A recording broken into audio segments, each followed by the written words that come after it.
Good morning, જય શ્રી કૃષ્ણ, મહાદેવ, જય માતાજી. કેમ છો બધા? મજામાં? આજથી શ્રાવણ મહિનો બેઠો છે એટલે તમને અને તમારા ફેમિલીને શ્રાવણ મહિનાની શુભકામના. તો જો મારે શ્રાવણ મહિનો ચાલુ થઈ ગયો ને તો દીદી આજે દૂધ બનાવી દીધું છે. ચાલો તમારે લોકોને પીવું હોય ને તો આજે હે ને બધે પોતપોતાની રસોઈ બનાવે છે, કેમ કે દીદીને એ લોકોને છે ને જમવાનું એટલે શું કહેવાય એકટાણું છે. અમારે એકે ટાણા નથી, અમારે બધા ટાણા છે. અમારે બધા ટાણા હરખા છે.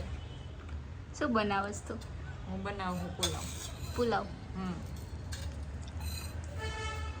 તું શું બનાવે? હું ને સરપ્રાઈઝ છે. સરસ, તે બનાવો બીજું. હમણાં આમ થોડીક પોતાનું નામ નહીં આવડતું એટલે સરપ્રાઈઝ. મને નથી આવડતું નામ એટલે મારે તેમ કેવું પડે ને સરપ્રાઈઝ છે એમ.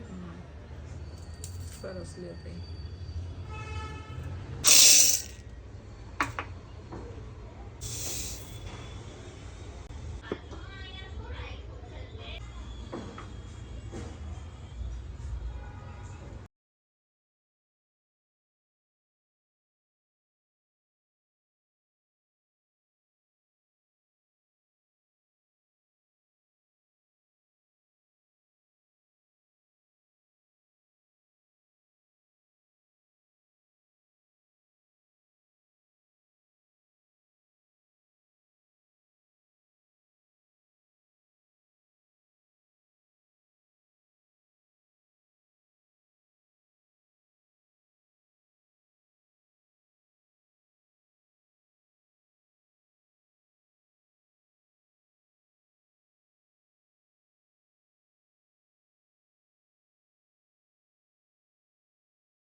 વિચરાનું વિચરા જોયું જાય એમ. ખાવાનું નામ લઈને દીધી આ દીધી. ચાકે છે.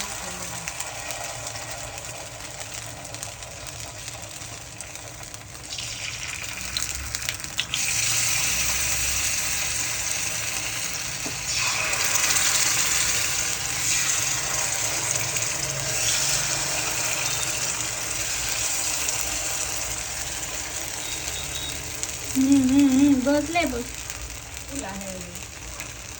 કરવાનું હતું શું થઈ ગયું? દીદીના ને ઈ લોકોના પુલાવ બની ગયા. ભૂખ લાગી ગઈ તને? મારું અલગ છે, તારું ય એમની અલગ છે. મારા સ્પાઈસી છે અને એના મોડા છે. અને મારે તો હજી અહીંયા પડ્યું. મારે તો હજી કેટલી વાર લાગશે ખબર નહીં.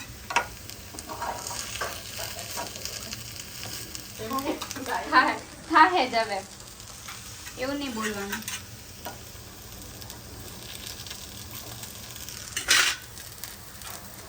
તો ચાલો મારી રેસીપી તૈયાર થઈને પછી તમને બતાવું સક્સેસ છે કે નથી એમ.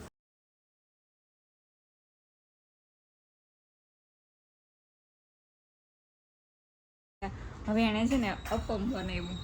અપમ નહીં, એને શું કહેવાય દીદી? હા, ગપગોટા. મને નામ નહોતું આવડતું. ગપગોટા ઈ જ બનાવે, પણ જે થયું એ સારું થયું. ટેસ્ટી. પુલાવ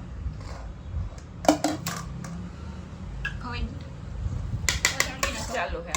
ચાલુ તે કેટલા વાસણ બગાડ્યા. એ તો બગડે નીચે રહી ઉતરાવ તો ઈ નીચે એક પણ આવતી ઊંધ ઉપર ગરોડી જતી એવું થયું.